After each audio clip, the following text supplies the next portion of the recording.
Bonjour, c'est Ursule encore. On est le 13 août 2026. Alors, je viens sonner la trompette aujourd'hui encore et je viens proclamer le retour de notre Seigneur Jésus-Christ. Amen. Soyons tous bénis. Soyons remplis de la joie de notre Dieu.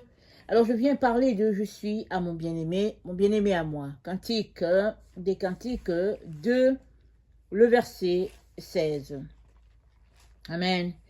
Alors, nous connaissons la belle histoire d'amour de Dieu et ses enfants, comment Dieu se compare à l'époux, et puis nous, ses enfants, nous sommes l'épouse. Alors, nous savons que, n'est-ce pas, dans une relation amoureuse, alors on ne se lasse pas l'un de l'autre. Et la, la Sunamite, n'est-ce pas, est toujours amoureuse de son bien-aimé. Alors, elle le cherche où le trouver. On a déjà vu dans une des vidéos, il lui a été répondu, si tu veux être en contact avec ton bien-aimé, vas-y, là où on paie les agneaux, tu le trouveras là-bas. Toi, avec tes chevreaux, vas-y à l'endroit où on paie les agneaux. Alors que les bergers sont en train de s'occuper des agneaux, toi et tes chevreaux sont aussi juste à côté. Et tu le verras, parce qu'il est toujours là où se trouvent les agneaux. Il prend soin d'eux, il s'en occupe.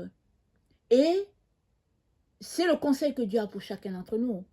Si tu te réclames de Dieu, alléluia, et que tu lui as donné ta vie, il est donc important que tu puisses te soucier des agneaux de Dieu. Jésus-Christ a dit à Pierre, Pierre, m'aimes-tu? Pierre a dit, oui Seigneur, je t'aime. Il dit, paye mes agneaux. M'aimes-tu deux fois? Oui Seigneur, je t'aime. Alors, paye mes agneaux. Troisième fois, Pierre, m'aimes-tu? Pierre était attristé du fait que Jésus-Christ lui a posé la question 3 fois. Mais Jésus-Christ, non seulement était en train d'annuler le reniement de Pierre, mais il était tout simplement en train de dire à Pierre que le tout de tout, c'est de m'aimer moi Jésus. Alors si tu m'aimes, alors Pierre, tu pourras parfaitement entrer dans ta destinée parce que tu m'aimes. Et la preuve que toi, Pierre, tu m'aimes, je la verrai alors que tu t'occupes de mes brebis. C'est comme ça que je veux voir que tu m'aimes. C'est pas quand tu vas aller à la pêche. C'est pas quand tu vas faire de beaux discours, des belles prédications. C'est pas quand, au nom de Jésus, tu vas commander à un malvoyant de voir. Ça dit, c'est pas lors des miracles que moi, Jésus-Christ, je veux voir que Pierre, tu aimes tes frères et sœurs. Je veux voir que tu les aimes quand tu prends soin d'eux. Amen. Comme une mère qui prend soin de ses enfants, comme une poule qui s'occupe de ses poussins. C'est comme ça que je veux voir ça. Alléluia. Pierre était triste, peut-être parce qu'il s'est rappelé tout ce qui s'est passé avant, son reniement, mais Jésus-Christ était en train d'apporter un fait. Le fait est que tu ne peux pas dire que tu aimes Dieu et tu négliges ses agneaux.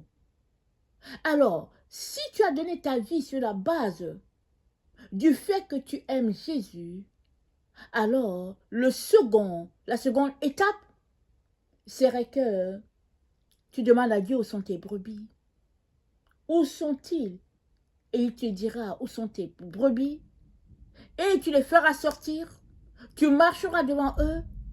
Et tu les conduiras à côté des lieux où les bergers, n'est-ce pas, s'occupent de leurs troupeaux à eux. Toi aussi, tu viendras à côté d'eux pour t'occuper des troupeaux que Dieu t'a confiés. Il y aura un seul peuple, il y aura un seul Seigneur, il y aura un seul Dieu, il y aura une seule doctrine. Voilà à quoi nous sommes tous appelés. Amen. Alors, dans des Cantiques, le chapitre 2, au verset 16, elle dit, mon bien-aimé est à moi, je suis à mon bien-aimé, il a fait paître son troupeau parmi les lits. Amen. Les lys, nous savons que c'est de l'herbe, n'est-ce pas, de l'herbe assez fin, n'est-ce pas, de belle qualité. Et il s'est dit qu'il fait paître son troupeau là-bas. Pourquoi? Parce qu'il y a de la verdure. Il veut que le troupeau puisse manger. Et puis, manger, n'est-ce pas, même des belles fleurs. Amen. Alors, c'est à ça que nous sommes appelés. Si tu cherches ton Seigneur et que tu as soif de lui, vas-y là où tu peux le trouver. Il est la parole, alors ouvre ta parole. Tu vas le trouver là. Si tu ne le trouves pas là dans la parole, il y a un problème. Que ce soit la parole écrite, que ce soit la parole orale, que ce soit, n'est-ce pas, la parole dans la pensée, c'est là que tu vas trouver ton Dieu. Voilà pourquoi c'est encore par la parole que tu vas refuter les faux prophètes. C'est la parole de Dieu qui va te faire les distinguer. Alors, ne te presse pas de courir pour avoir un troupeau. Ça vient avec le temps. Un enfant, quand il naît, il boit du lait. Voilà pourquoi le Seigneur nous dit, désirez le lait spirituel par lequel vous pouvez croître. On a besoin de s'équiper. Et Dieu a pourvu pour que nous puissions croître.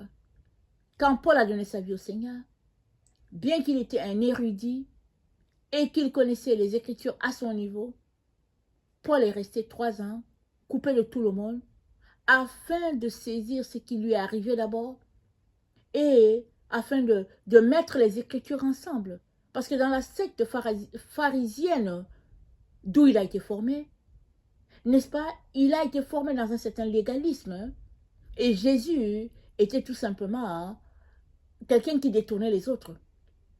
Et Paul allait pour arrêter cette œuvre-là et puis mettre les disciples en prison. Jésus-Christ l'a rencontré là. Ce qui a changé toute la vision de Paul, toute sa compréhension des Écritures. Qu'est-ce que Paul a fait? Il s'est assis pour démêler tout ce qu'il y avait à démêler. Et comme c'est Dieu qui décide du temps, Paul est resté 3 ans. Quelquefois, il a apporté des petites exhortations, mais il est resté 3 ans coupé de tout le monde. Jusqu'à ce que le Seigneur lui dise, voilà, c'est le temps pour toi d'y aller. Il a commencé son ministère. Et quand le temps fut venu d'arrêter, n'est-ce pas, le ministère qu'il avait ouvertement, Jésus-Christ l'a averti pour dire, ils vont te mettre en prison. Tu seras arrêté, tu seras mis en prison.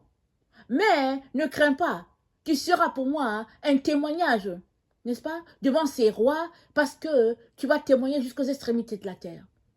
Alors, Paul a eu un début sans le Seigneur, il a eu, n'est-ce pas, une fin dans ça, et après il a eu un début avec le Seigneur, et il a eu une fin, n'est-ce pas, à l'étape où il était en contact avec la foule, et il a eu un autre début, coupé de tout le monde, un début où il a passé son temps à écrire les lettres, amen, jusqu'à ce qu'à la fin, les gens, quoique les gens n'avaient pas de raison de l'exécuter, ils l'ont exécuté quand même. Et c'était la fin de Pierre, la fin de Paul sur cette terre. Mais il a ouvert ses yeux dans la présence de Dieu. Mais tout cela, c'est pour dire que, quoi que Dieu nous dise, de paître notre troupeau à l'endroit où se trouvent les bergers. Et ici, j'ai déjà partagé que les bergers, n'est-ce pas, ça fait référence aux anciens prophètes, aux apôtres, à tous ceux-là qui nous ont apporté la parole de Dieu. Et c'est de prendre les Écritures, de lire pour étudier comment Dieu les a utilisés. La révélation est là dans les écrits parce qu'ils ont été inspirés par le Saint-Esprit. Alors, c'est de faire comme eux. Amen. Donc, quoique nous avons été sauvés et que nous sommes, n'est-ce pas, à l'enseignement du Seigneur Jésus, il est important d'attendre le temps du Seigneur pour aller faire l'œuvre de Dieu. Il y a un temps à toute chose. Tu ne peux pas être sauvé aujourd'hui et te lever aujourd'hui même pour dire, ok, je m'en vais évangéliser mon quartier. Parce qu'il se pourrait que les mêmes personnes que tu veux évangéliser te fassent tomber. Parce que tu n'es pas aguerri, tu n'es pas mûri pour l'œuvre que tu veux faire. C'est une bonne chose de vouloir évangéliser tout le quartier. Parce que tu as reçu une révélation tantôt et tu veux la divulguer. C'est une bonne chose. Mais attends. Attends que le Seigneur t'équipe. Qu'il te prépare, qu'il te rende solide, qu'il rende, n'est-ce pas, tes muscles, n'est-ce pas, assez entraînés pour que tu puisses te tenir debout et répandre la bonne nouvelle et aussi apporter de l'aide à tous ceux-là qui vont s'opposer. Amen. Alors, dans Éphésiens 6, au verset... Attendez. Éphésiens 6. Excusez-moi. Au verset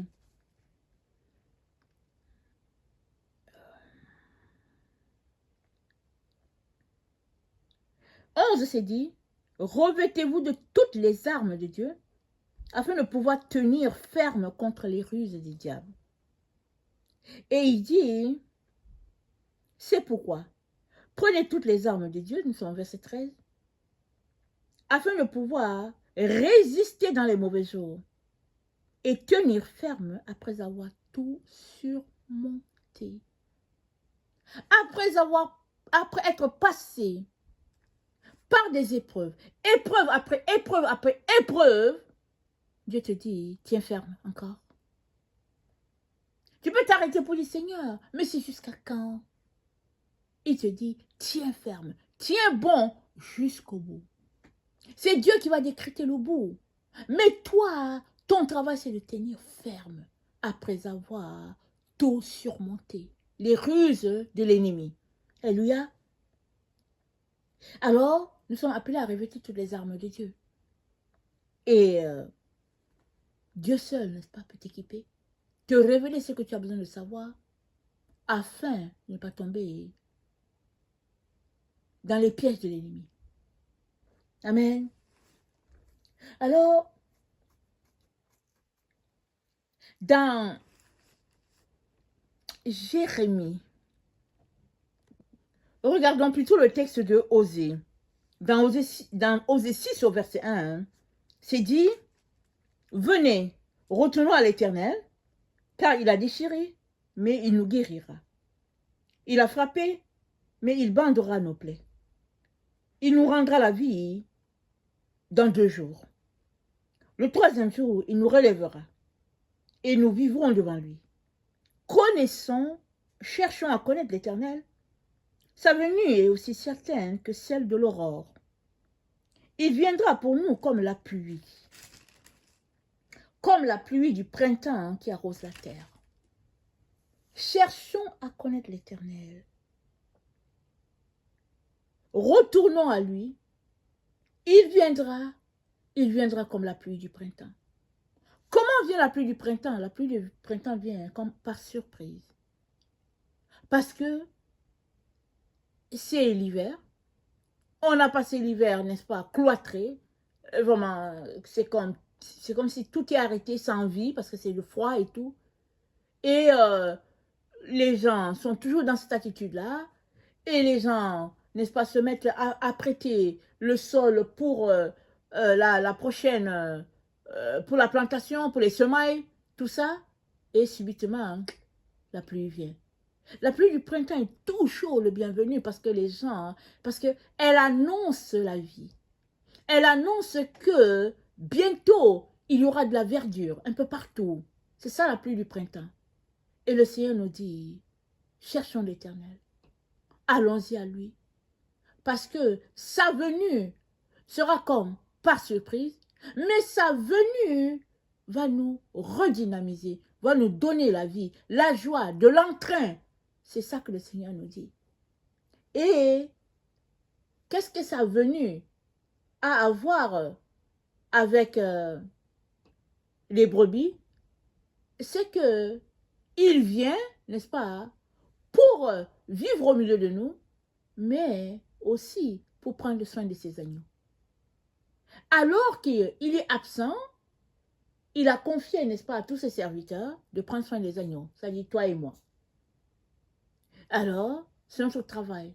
Comment est-ce que nous nous comportons alors que le Seigneur est absent physiquement du milieu de nous. Comment nous comportons-nous? C'est ça qu'il va regarder quand il va venir.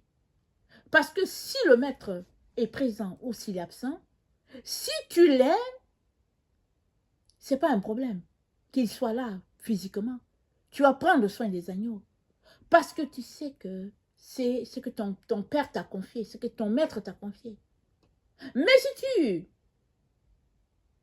t'aimes, toi, tu vas jouer à cache-cache. Tu vas jouer à avoir un comportement tel quand le maître est là. Et un autre comportement quand il n'est pas là. Exemple, te mettre à frapper les brebis. Et le Seigneur nous dit, c'est le temps de chercher l'Éternel. C'est le temps de nous délecter de lui. Et la meilleure, ou bien le meilleur conseil, le meilleur endroit où tu peux le trouver ou bien le voir, c'est quand tu t'approches de l'endroit où se trouvent les brebis. Tu vas le voir là. Parce que c'est lui qui a besoin de t'équiper pour que tu t'occupes de ces brebis-là comme si c'était lui qui s'occupait d'eux. Amen. Ton bien-aimé à toi. Tu as ton bien-aimé. Mais qu'est-ce que tu laisses entre toi et lui qui fait que ta vie est pleine de froideur ou bien de tiédeur? Qu'est-ce que tu fais? Quelle est cette chose qui vient se placer entre ton Seigneur et toi, t'empêchant d'aller plein potentiel dans ce qu'il a pour toi? Quelle est cette chose?